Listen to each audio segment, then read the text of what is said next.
Hi, my name's Rich Hanlon. Welcome to this segment of My Wild Neighbors. I just love hiking in the rain because I'm the only car in the lot. Here we are at Barbour Rock Trail. Looks like I have the trail to myself today, probably because of the rain. It is a beautiful day to be out though, so as we start walking along the trail, I want to tell you I'm hearing my first hermit thrush of the year. Let's listen. I'll point when I hear it.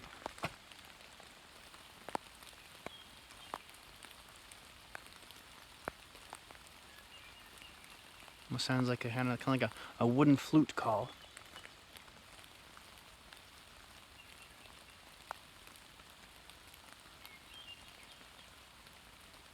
Very cool. What a way to start off the trail. All right, let's keep it moving. One of the really cool features about this hike is you can make a lollipop loop on the trail. So check this out. I'm gonna turn around so you can see where I'm going.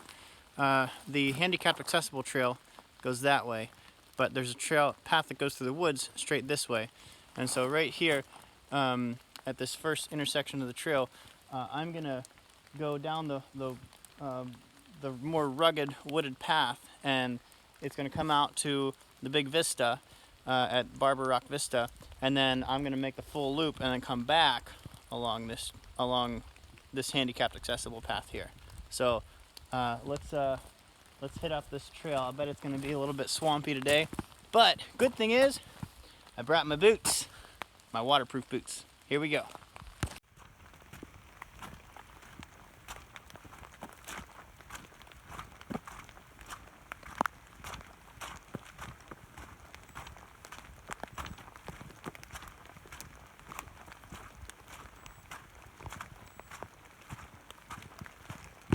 Barbour Rock Trail is a great place to go to appreciate some of our evergreen plants and trees in north central Pennsylvania. And I want to point out a number of them to you as we make our way along.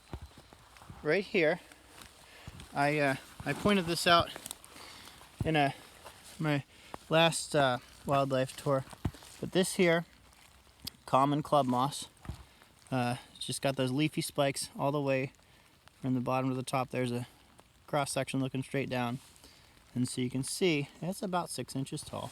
So that's the common club moss. Right across the trail from it, we have this is prickly tree club moss here. Notice that the branch you have the stalk has it's prickly. You see it's got prickles all up and down the stalk here, and if you look at cross section of the branchlets, it's got the spiky leaves all the way around it. And so if you roll it in your fingers like this, each branchlet feels round, spiky all the way around, and like the common club moss, the prickly tree club moss is a runner. All the club mosses around here are runners, and so you can see clearly a pathway. There's some here, and so it's making its way up or down the hill there. And so that's the prickly tree club moss. I think that there will be at least 2 other varieties of club moss that we'll see along the trail here. Check this out. Here's some common club moss right behind a prickly tree club moss. So that's nice to see them right next to each other for a comparison. They look very different. You can see that, right? The common club moss just grows straight vertical, and the prickly tree club moss, it's vertical, but then has branchlets coming out horizontally too. All right, very cool. And among our evergreen plants, we have some ferns here. And right here, I want to show you. This one is called evergreen wood fern. It is an evergreen. It's vibrant year-round like this, and you can see the leaflet, the branchlets here. Leaflets, they kind of have a spiky border, And one of the identifying features is if you look at the bottom rows here, the two bottom branchlets, this first branchlet in from the stem is shorter than the second one, and that is a key identifying feature of this evergreen wood fern. More on the ferns. Ho ho ho! Ho ho ho! No, really, I'm not kidding. This one, this one's called Christmas fern, and when you think about Christmas and some people, when you think about Christmas, you might think about Santa Claus, and so think about that Christmas fern, right? And if you take a look at one of these leaflets of the Christmas fern, it looks like a mitten. See, there's the thumb, and there's the hand, right? And each one of these leaflets here is designed the same way. Looks like a mitten. So the Christmas fern looks like the mitten. All right. Oh, check that out. There's a evergreen wood fern right next to it. Look how very different these two look. So evergreen wood ferns in my hand and Christmas ferns right next to it. Really cool. Guess what? We found another variety of club moss. And this one right here, though it looks like the prickly tree club moss, it is the flat-branched tree club moss. Like the other club mosses, it's a runner, so you can see the root system goes up the hill this way, right? And the difference, okay, so look at the stalk. The stalk is smooth when you run your finger along it and not spiky like the prickly tree club moss. And it's called flat-branched tree club moss because if you look at the cross-section of the branchlets, they're flat. Now, if you were to roll them in your fingers, there's clearly, it's not round like the prickly tree club moss.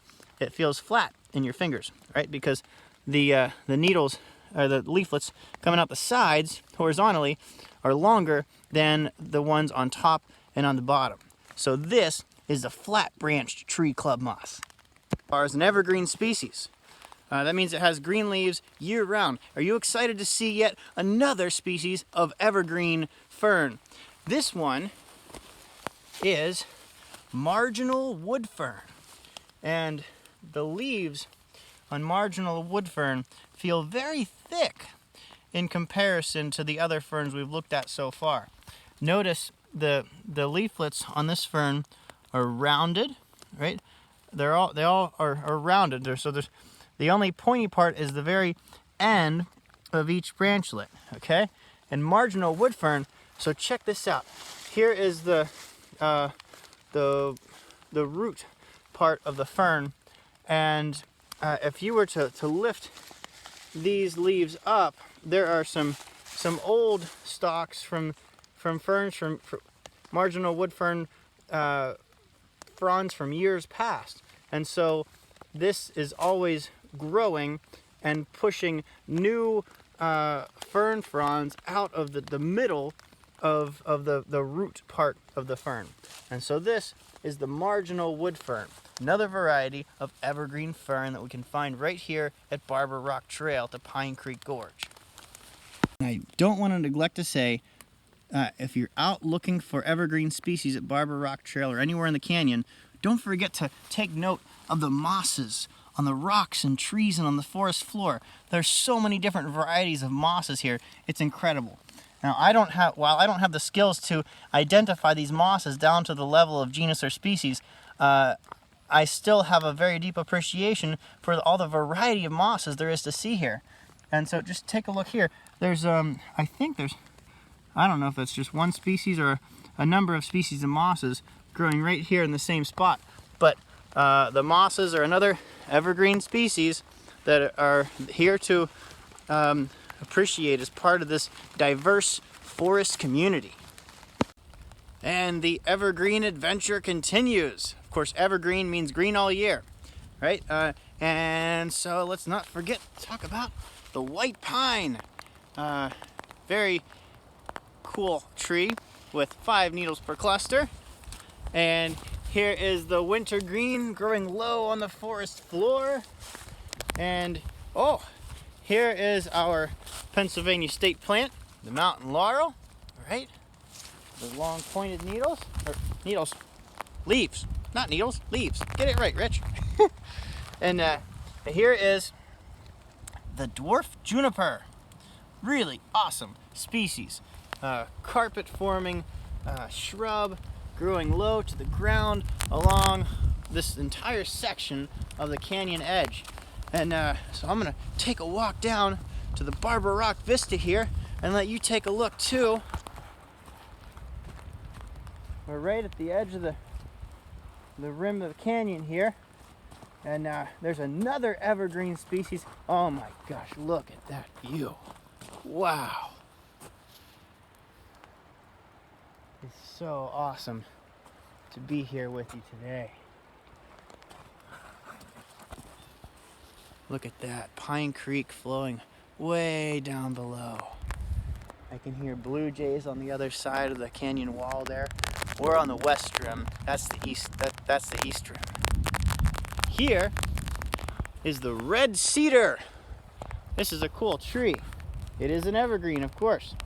And if you feel these branches with your fingers, you can feel some of these leaves are just kind of scaly, and some are spiky. And so this particular type here, okay, here's some of the spiky leaves right here. You see the spikes on the ends here. So spiky leaves and scaled leaves. Two different kinds of leaves growing on the same tree.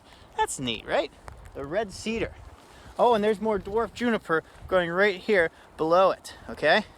I'll give you one more look at the canyon here. Let's take a peek down below. Wow. Woo-wee! Talking about evergreen leaves, this whole thing looks like a leaf, doesn't it? That's a lichen. I talked about that in my previous video, the green shield lichen, a kind of foliose lichen, and there are lichens growing all over all the trees here, as well as some on the ground and some on bare rock. And sometimes the lichens are just so prolific that it might cause a person to ask the question, what does the bark look like? Pennsylvania state tree, the eastern hemlock. Look at that. Needles sticking out the side of the branchlets there, right? Smells like a hemlock. Tastes like an eastern hemlock. That's an awesome tree. All right, let's talk lichens again for a minute. And now the lichen is made up of both a fungus and an algae that have evolved into a symbiotic relationship, which means they could be mutually beneficial. The algae exists on the inside of the lichen, and the algae can take sunlight from the sky and turn it into energy for the lichen. Now, the fungus surrounds the algae in a protective layer, and that's, you see the fungus layer on the outside, and the fungus can take in nutrients and minerals and things from the air and from the soil. And there are 3 varieties of lichen. Now you just got to see the oh, here it is. Here's more. The common green shield lichen. This is a type of foliose lichen. It's very kind of leaf-like on the side of the tree and on the rocks on which it grows. And so we have foliose, and we have fruticose. All right, so if you look at the lichens right here, it has a fruiting body growing vertical there, so that is called fruticose lichen. And there's one more that is called crustose lichen. And the crustose lichen, if you get a look at this rock, there's lichen growing on the rock, and it actually, there's little black spots here. I don't know if you can see them, but the crustose lichen actually is so much a part of the rock that it's growing on that if you were to try to scrub it off, I don't recommend trying to do that because it would hurt the organism. But if you were to try to scrub it off, a lot of times you can't do that with these because they're so deeply ingrained. They're almost like part of the rocks on which they grow. So that's pretty cool. Foliose lichen, fruticose lichen, and crustose lichen are 3 different forms of lichen growth. Once we got off of that dirt and rock path to the vista, and that now we're able to follow this gravel path all the way back to that first intersection in the trail. All right, so that's where we're going. We're continuing our loop. We still have the Pine Creek Gorge to our left here for a little while. Eventually we're going to make a turn and we'll cut back into the woods towards the parking lot. Very often you hear me referring to wildlife as wild neighbors. And as we walk along the trail towards our next evergreen, I want to share a little bit with you about what I mean when I call wildlife, whether it be a bird or a tree or a plant, a wild neighbor to me. And I think about in the Bible, Luke chapter 10, where Jesus acknowledges that one of the most important things in life is to love God and to love our neighbors as ourselves. And then Jesus tells a story about one person caring for another person as a neighbor. And at the end of the story, Jesus asked the person who was listening to him who was a neighbor to the person who was injured. And there was a person injured along the side of the road, and a person came and helped him out in his time of need. And Jesus says, who was a neighbor to the person who was in need? And the person replied, the one who showed him mercy. And Jesus said, right, good, now go ahead and do it. And so to be a neighbor, as Jesus defines it, is to extend mercy towards others, right? And mercy is a word that can be defined as love, kindness, compassion, and care. And so it's important, and when we consider that the health of this entire world is dependent upon the health of all of its parts, and that we are a part of this amazing community of life on planet Earth. And so it becomes vitally important for us to think about, well, how can I be a neighbor to wildlife and wild spaces? How can I extend love and kindness and care and compassion to the fellow creatures that I get to live in community with as I make this journey through life? And so that's what it means for me when I talk about referring to wildlife as wild neighbors. I have a feeling that as we make this next turn in the trail, there's going to be another very interesting wild neighbor that is another type of ground pine. Stay tuned. Check this out. There is a whole low-growing mat of another kind of ground pine over here. Do you see all that green on the forest floor in this area? That is all a variety of ground pine. Actually, there might be multiple species here, but there's one in particular that I want to show you. And this is the southern ground cedar. And again, it is a runner. So if you look, there's root shoots going all over the place, and plant projections coming up wherever those roots go. And this one, so if you look straight down, it looks a little different from the other ones. And these branchlets, the stalk and the branchlets are not spiky. There's no real spiky part on this. They're flat. They're nice and flat, right? So if you roll them in it's kind of hard to roll these in your fingers. They're clearly very flat, and my fingers almost just want to slide over them like that. See that? And then here's the fertile projections, and there's comes in groups of 4 there. You see that? Four projections on top, right? They don't all have that, but some of them do. And so that is the southern ground cedar. Back to that first intersection of the trail where the dirt path meets the gravel path, and you'll see it right here behind me. See, there's our dirt path that we started out on. Here's the gravel path that we came back on. We're headed towards the car, towards the parking lot. Well, as we finish up this last part of the trail today, I just want to say that there are so many wild neighbors out there to make the acquaintance with. And if you were to go back and do the same trail that we just did, I'll bet you would be able to find at least a couple of evergreen wild neighbors that I overlooked. There is just so much to experience out in this wild space, and I hope that sometime soon you're able to come out and experience it for yourself.